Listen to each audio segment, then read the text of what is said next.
we are. And we just have a lot of, I think, really helpful points to make about how this process is going to flow and help you understand that you're not behind the 8 ball. You're doing fine on timing, and this is a long process for us all to go through together. Next slide, please. So, like I was just starting to say, we're going to discuss your roles and responsibilities as a conservation district or an eligible entity participating in the STAR Plus program. And we're going to talk about some of the reporting requirements and paperwork. And we want to make sure you understand how the producer enrollment process works. And we're going to talk about the timeline. A lot of people feel like, oh my gosh, we're already behind, and we just want to assure you that that's not the case. And we'll talk about that in much more detail as we get going here. Next slide, please. So the way this meeting is going to go is right now I'm giving the opening comments, and pretty soon I'm going to turn it over to Raquel, who's going to talk to you about contracting, which is pretty important. She's also going to talk to you about the roles and responsibilities, and then she'll pass it on to John, who's going to talk about how you enroll producers. And then Kristen, towards the end, is going to give you the timeline of how things are going. And then I think we're going to have plenty of time to talk to you or to hear back from you, your questions or concerns you might have. And then we'll conclude it for this hour. And just so you know, we're being recorded because we want to make sure that anybody that wasn't able to attend today could follow up and watch it later on, because we'll be posting it on our website. Next slide, please. I want to make sure you're aware that we're going to be having ongoing webinars pertaining to STAR. And if you are affiliated or associated with some of the first funding of the STAR Plus program as a conservation district or eligible entity, you'll probably recall that we have bi-weekly office hours. And we're going to be a little more structured as we go through this go-around. And we're creating webinars that are going to cover really important program requirements to help people better understand and clarify any questions that come up. So we'd like to bring this to your attention at June 20th at 11 a.m. We're going to have an enrollment package to just talk more in depth about enrolling landowners and then July 10th is going to be the grant guidelines, and July 24th is going to be STAR Partners, and we're going to have a lot more to come. These are going to be webinars where we're going to cover a specific topic area, but it's also going to be a time for you to ask questions in general.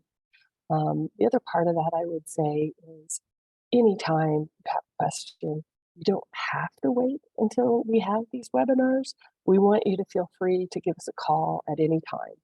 That's what we're here for.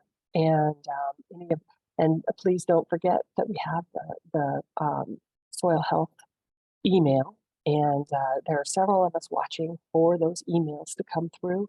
So it's great to use the soil health email if you have a question that you want to email to us. As always, you're welcome to give us a call as well. So next slide, please.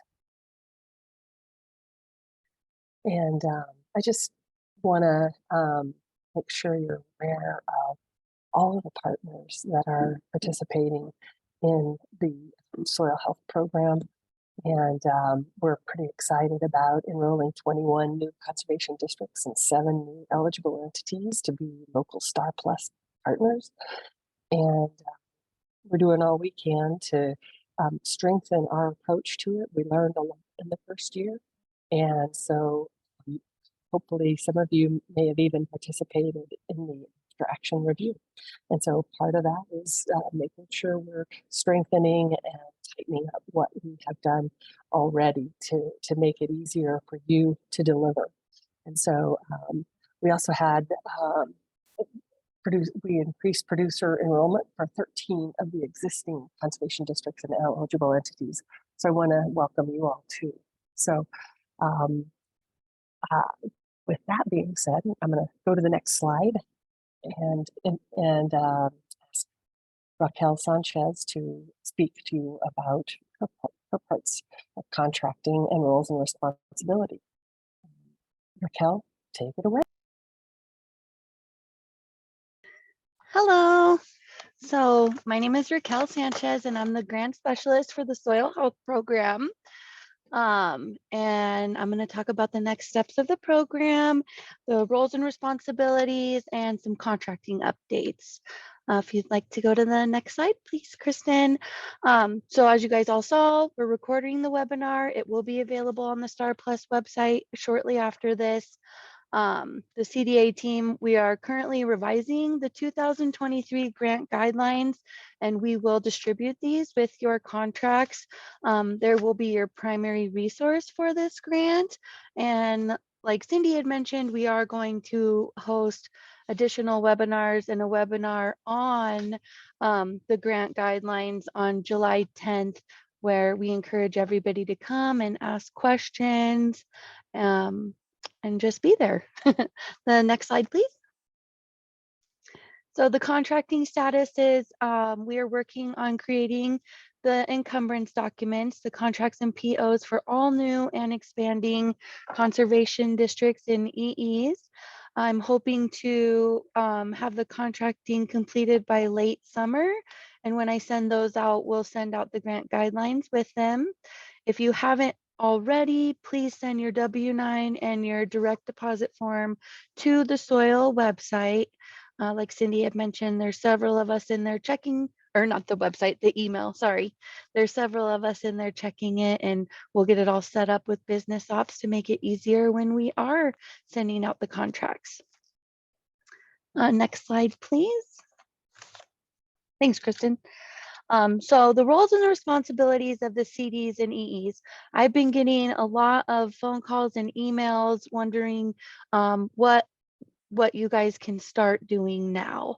And everybody's super excited and we're all super excited. So, but we know you can't start work until you receive a signed contract. But what you can be doing now is you can start advertising, you can start talking to producers and getting an idea of who you are going to enroll in the program. Next slide. The roles and responsibilities of the CDs and EEs. And again, this is just very high level. You guys are the local programmatic support for the STAR program. And you're going to ensure that STAR Plus producers are receiving incentive payments, technical support, peer-to-peer learning opportunities. You guys will be responsible for administering the equipment grants, enrolling producers, distributing soil health information, hosting one field day throughout the program, and just promoting soil health practices through outreach. Next slide, please. For capacity payments. So I'm going to talk a little bit about the payments again, super high level. We'll get into the details in the upcoming webinars and in contracting, but first, the initial capacity is $20,000 upon a return signed contract. And then ongoing capacity is $2,000 per producer per year, each year from 2024 to 2027. And then for the existing CDs and EEs who are just going up to their 10 producers, you don't receive the initial 20,000 capacity, but you do receive the ongoing capacity of $2,000 per producer per year from 2024 to 2027. And again, we'll go over this in more detail in the future. And if you have any questions, you can reach out to the soil email and I'll try to answer you promptly. Next slide. Okay, so the year one capacity payments. In order to receive your payments, the initial capacity is the 20,000. We're expecting late summer. you would need to return your signed contract, your signed encumbrance document back to the soil email. For the ongoing capacity, which is the 2,000 per producer, we're expecting winter.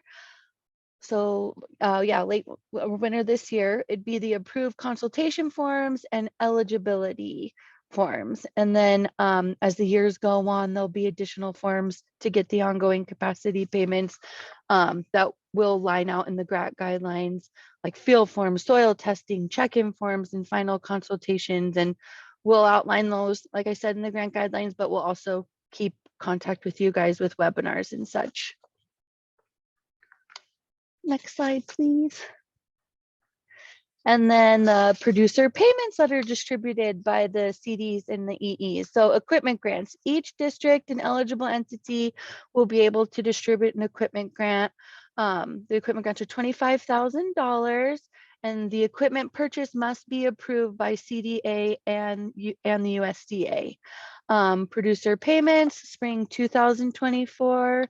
Participants are required to match incentive payments with an equal contribution of their own. So 50% matching contribution or 1-to-1 match. The incentive payments are calculated based on a payment rate of the funding source, which is $75 an acre. The amount of the acreage enrolled and the level of the producer match. So the maximum reimbursement rate is $5,000. And next slide. Oh, that's it for me. John's up next. Thank you.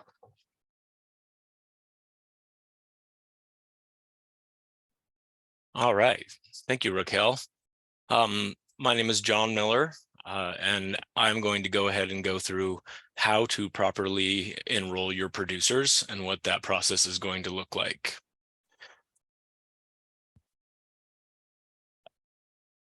So this is one of your first and most primary tasks, especially in year one, is to get your producers enrolled correctly.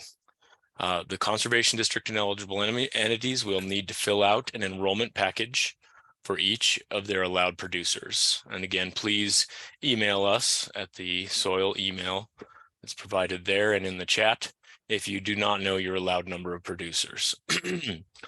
The enrollment package, I should say, we're going to be going over that on June 20th, which is our next webinar. So CDs and EEs can enroll any producer as long as they meet eligibility, which we will go through on the next slide. There are no more than 30% of them that are board members of the CD or EE or their direct family. And any selection process that you do must be fair and equitable and non-discriminatory. We are suggesting that you advertise if that's something you need to do. Some folks may already know who's going to be in there, but if you need to advertise and go through a selection process, it's going to have to be fair and equitable. Go ahead to the next slide. So for the producer to be eligible, they must be determined eligible to receive federal funds for fiscal year 2023 from their local FSA office. And these are the following forms that they will have to get filled out. AD 1026, which is the HEL wetlands determination, CCC 902, farm operations report, and CCC 941, average gross income, or also known as AGI. They will need to do these forms for fiscal year 2023. So just because they may be enrolled in NRCS programs, like maybe they got an EQIP contract in 2022, it doesn't matter. They need to go back and have new current these documents refilled out in 2023 or updated for 2023. They must be committed to the implementation of at least one new soil health practice on their enrolled field for 3 crop years. They must also commit to complete all required forms, check-ins, soil testing requirements, research, etc. for 4 years. So we're including a closeout year there. So they are getting their incentive for 3 years, but there's a 4th year where we will need them to continue participating, and when this conservation districts and entities will also need to be participating as we close things out and finalize everything up. There will be a commitment signature block in the enrollment package. So this time around, when you see our consultation form, it also has some verbiage added to it, which we're calling it the enrollment package now, where it's kind of like a small agreement between the conservation district and the producer saying, hey, I am committing this specific field for this period of time. And also not a requirement, but we are asking the producers and strongly suggesting that they continue that new soil health practice in the 4th year. They do not have to, but it would be great to have them continue that practice. And we're hoping with the goal of this program is that they will continue that practice on in perpetuity on their own.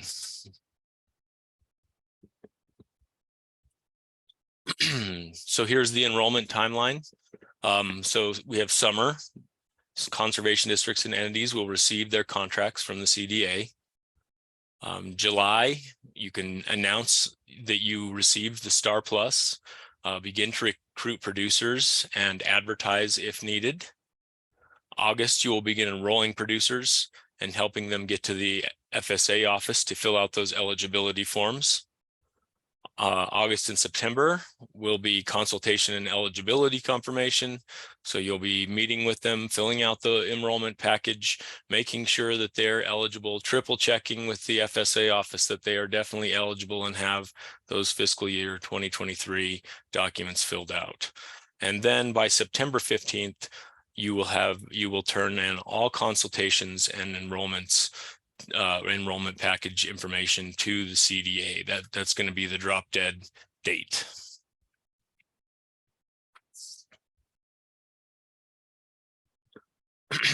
So what do we do with unaffiliated producers?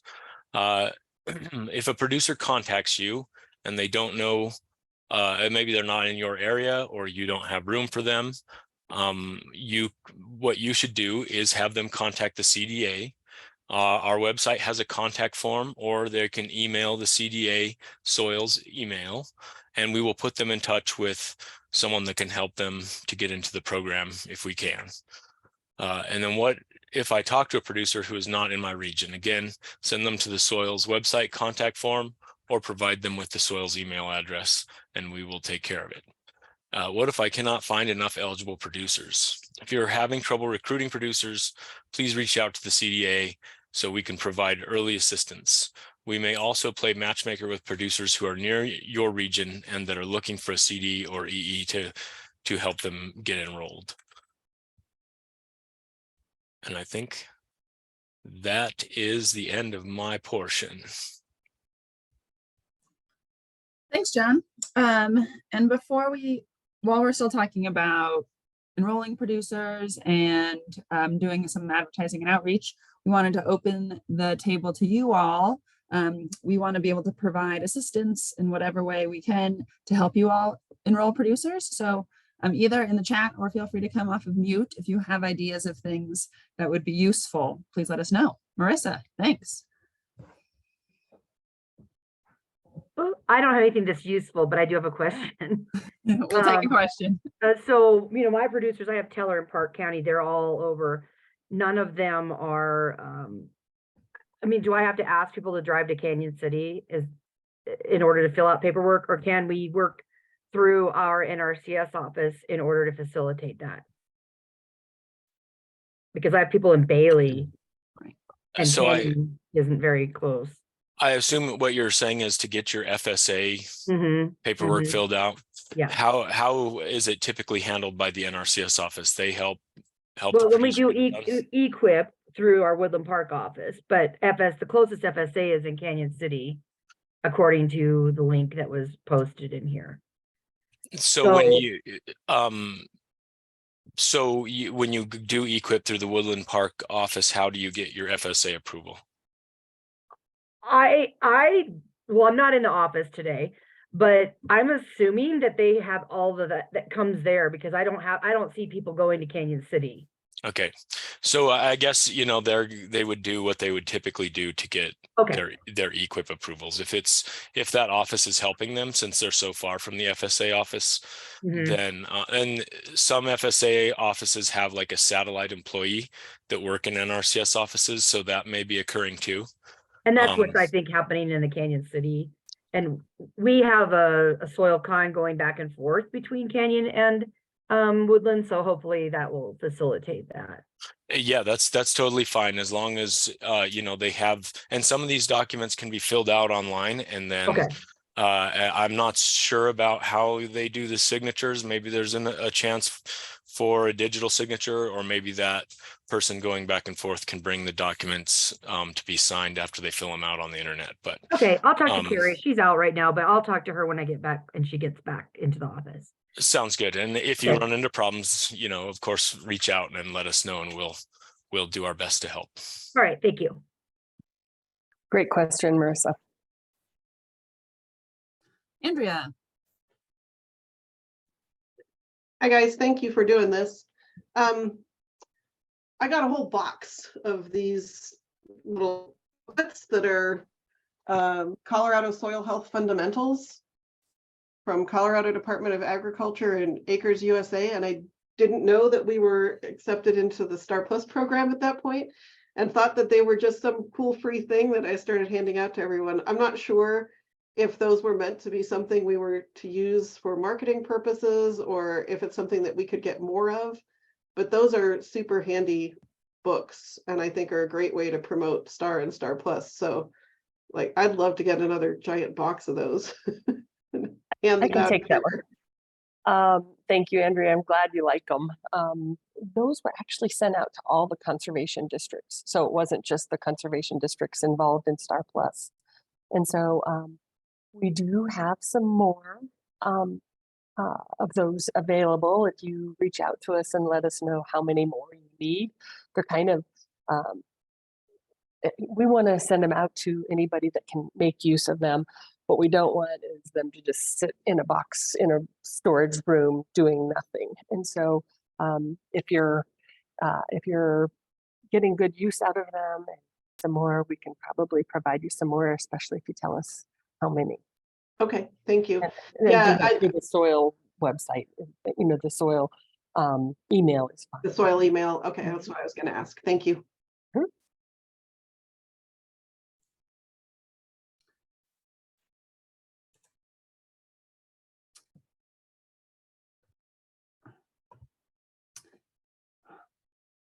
Any other ideas on good outreach materials that might be helpful, either to hand out as handouts or online meetings that we can, webinars that we could host?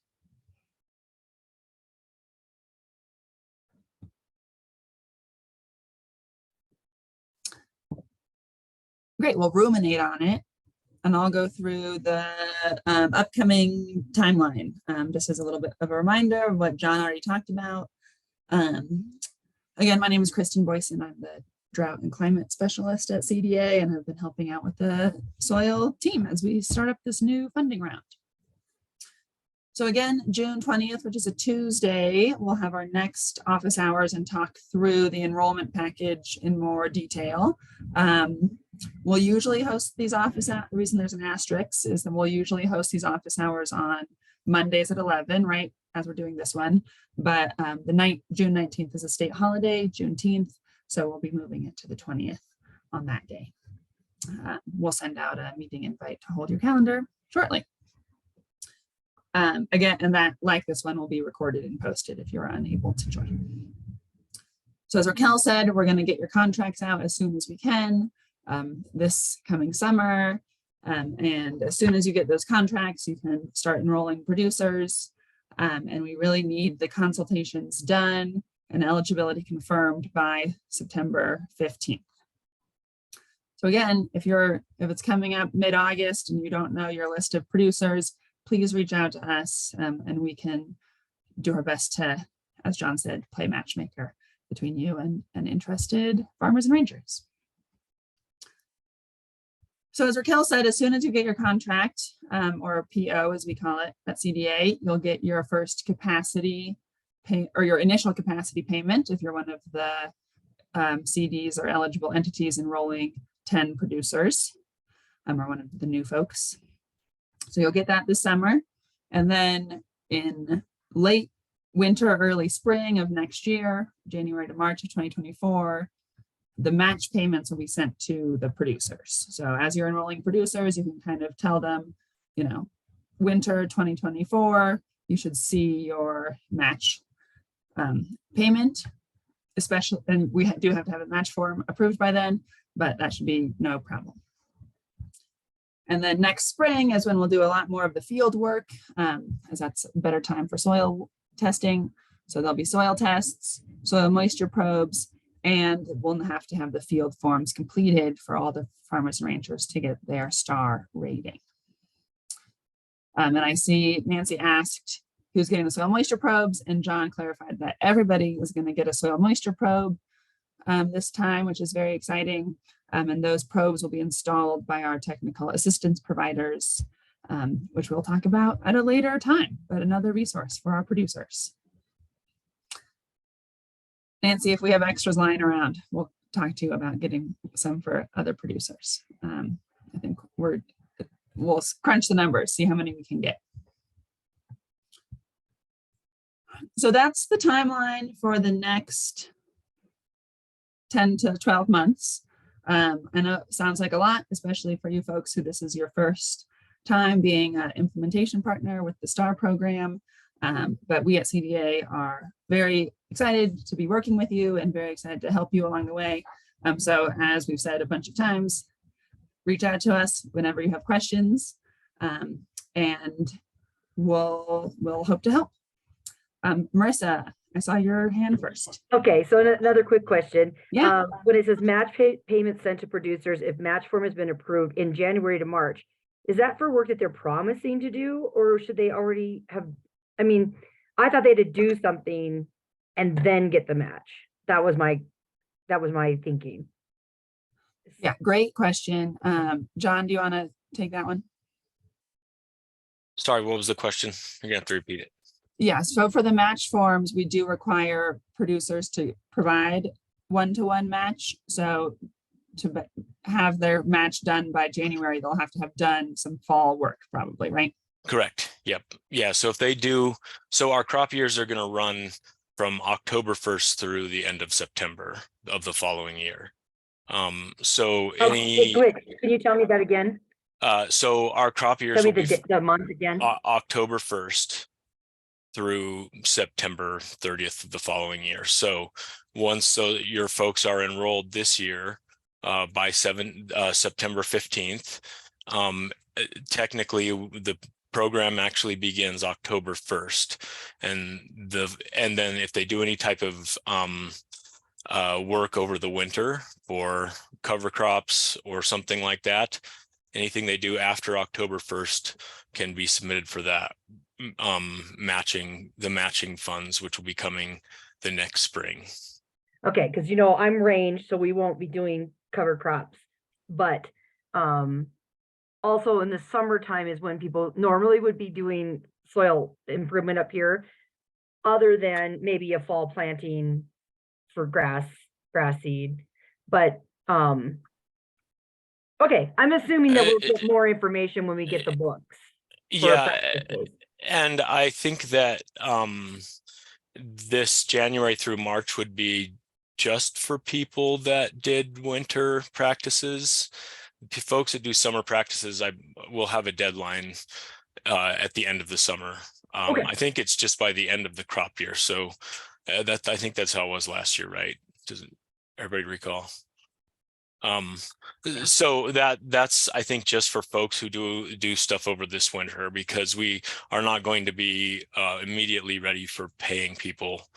So that's why I guess what we're saying, you can't just submit the match forms at any time. Yeah, this is the earliest, January through March, that people will be able to receive reimbursement. Okay. It's also, I'm sure Kristen mentioned it, but I'll just put a star by it. The field evaluations will not be being done up front. So when you're doing your consultations and enrollment and everything, we're going to have you hold off on the field evaluations until we tell you to get those done. So I know in the last year, the field evaluations were really done upfront, but we're waiting a bit on that. They'll probably be done next spring. And I know we've already had one producer who submitted at least one who submitted a field evaluation because they were told they were going to be a STAR Plus producer in this next round of funding. So you might just stress to the folks to hold off on doing the field evaluations until spring.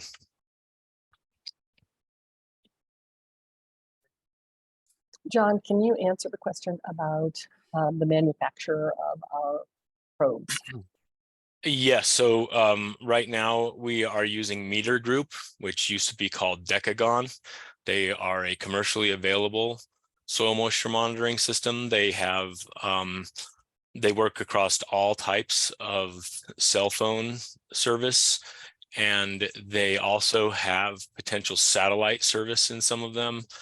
For areas where there is no service at all, and we can manually download them if need be. That's the ones that have been installed so far, and that is the ones that I believe will go in for these new fields. They're trying to keep them all the same. And Nancy, I see in the chat you've asked about equipment grants. For just an overview, as Raquel said, all districts and eligible entities will administer $25,000 of equipment grants to their producers. We are going to have to do it a little bit differently this funding round, as our funding from USDA has a couple different requirements than we had last year.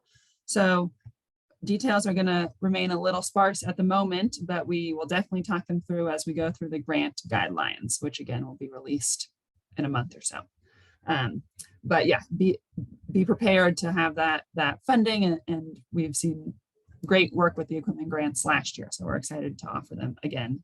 The details will be a little different than before. Sorry for the vagueness.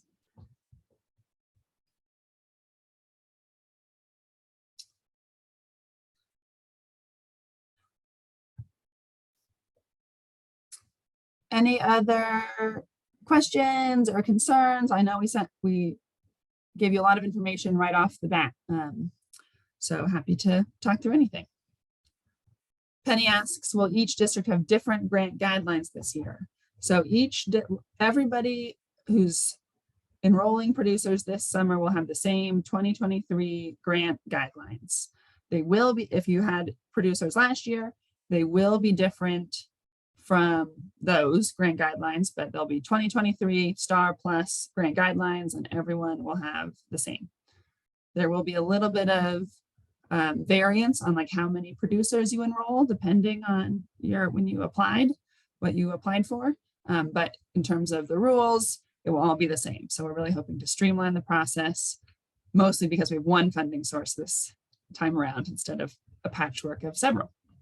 So hoping that'll be more clear, but just remember to look at the 2023 grant guidelines when you're doing your work for the next year.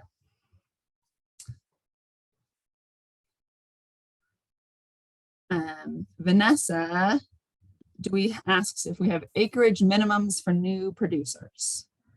John, do you want to take that one? I don't know the answer to that one. So, Well, I think we've, estimated that, we'd have each producer would be 66 acres. Obviously, there's no exact farm that's 66 acres or a field that is 66 acres, but that was kind of this average that we've been working with. And so we're not mandating that every contractor live up to that average of 666 acres. We recognize that some will have fields that'll be more than 66 acres and some will have less. And we're also wanting to make sure that we're not discriminating against smaller ag producers and some of the urban ag scenarios. And so we're looking at this rolling average that we will have among all of the participants, where some of them are going to be larger acreages to help make up for the smaller acreages that we're also acknowledging that are important. So I hope that answers your question. It's a little ambiguous. Yeah, and I guess just for clarity, you're asking Vanessa. Oh, okay. Looks like it's taken care of. Greg, I see your hand up. Yes. I just wanted to encourage all of the first timers that are new to this program to attend these sorts of get-togethers, these office hours. We had them all of last year, and I found them extremely helpful in answering questions and keeping us in line, and also building the community of us that are doing this across the state and learning from each other. So I'm really hopeful that more people will participate for all of these things throughout the year. I just wanted to note that I've really found them helpful over the last year in doing this program.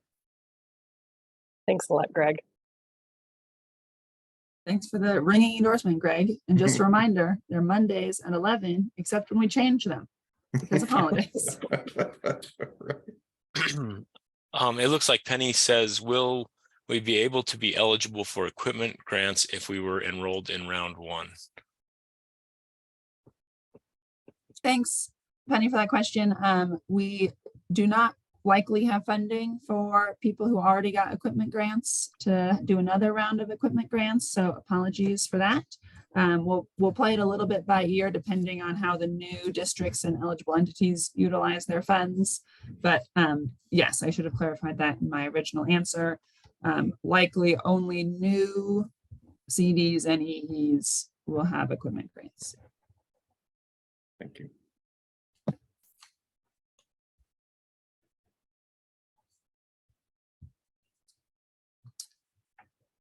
Brendan, excuse me, asks about eligible soil health practices on rangeland. So this is something we'll definitely go into detail on in 2 weeks during the enrollment package webinar. But I'll preview it now because it's cool and exciting. So as you know, we've really tried to make the STAR program flexible and allow for people to be innovative with their practices. And we're continuing that commitment, of course, with this new funding. We will have a list of practices that have been pre-approved by our funder at USDA, and that will streamline the process and make everything go smoother and faster. So we'll have that list of practices both for croplands and rangelands. But you don't have to stick to that list. You just have to be willing to jump through a few more hoops. So John, correct me if I'm not characterizing this correctly. Yes, there's a list of practices that will be exempt from CPA 52 requirements. And then there's a list that will require cultural resources and environmental surveys. And then, so we will provide you with a specific list of eligible soil health practices on rangelands. And there will actually be 2 lists, one that'll be the easier path and one that'll be the harder path.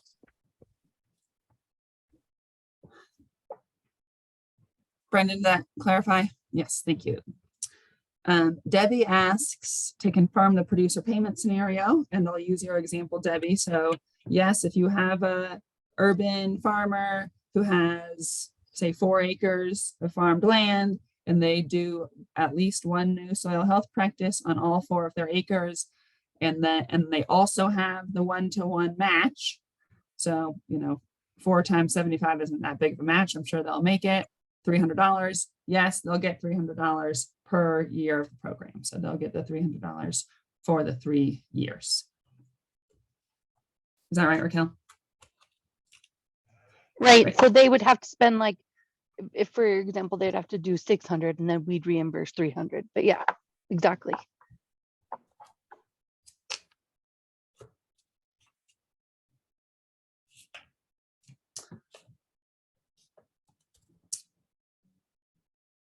Nobody complimented my really fast 4 times 75 there. That was Thank good. you. Yeah, thank you, Greg. Yeah, I petition for compliments over here with my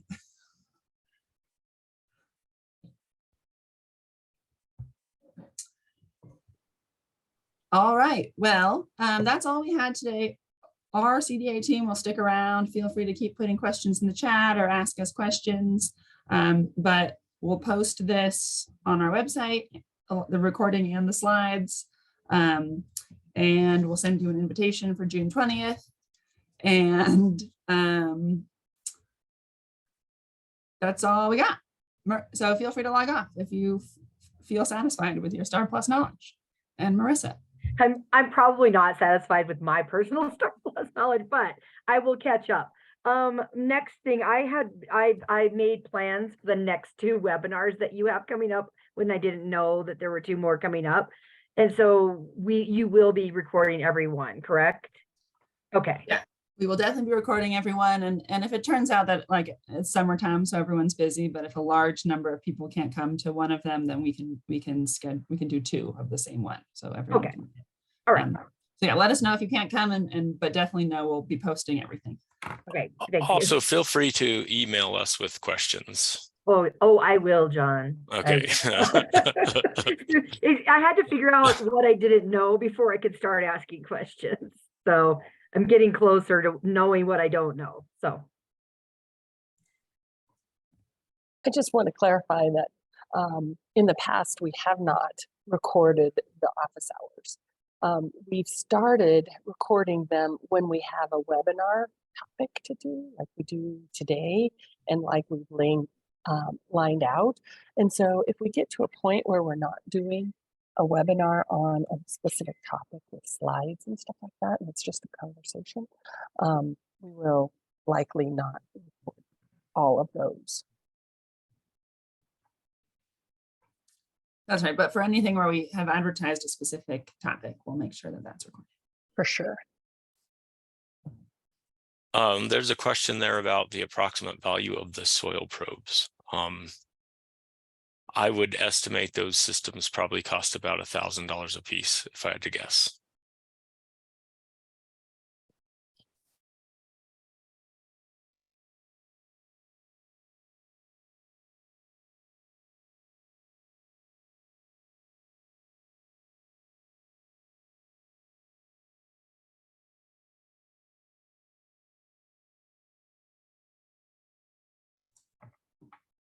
Thank you. Yeah, thanks everyone for joining. Yes. Thank it's nice you. to see so many people.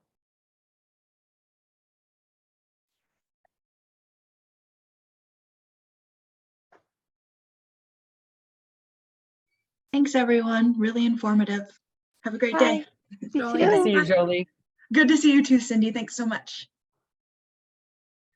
I might shoot you an email later, Cindy, to kind of talk about the low acreage issue. Just something we're addressing with us being Denver Metro. Hi, name's Jolie. I'm with the Alliance Center. We are working in the Denver Metro area, so you guys will be hearing a lot from me about very low acreage, but we have some really awesome producers who are already kind of excited about this program. So super stoked to talk to you guys about it more. Thank you so much for the info session today, and we'll be chatting with you later. Thanks. Bye. Bye, Thank Bye, you. everyone.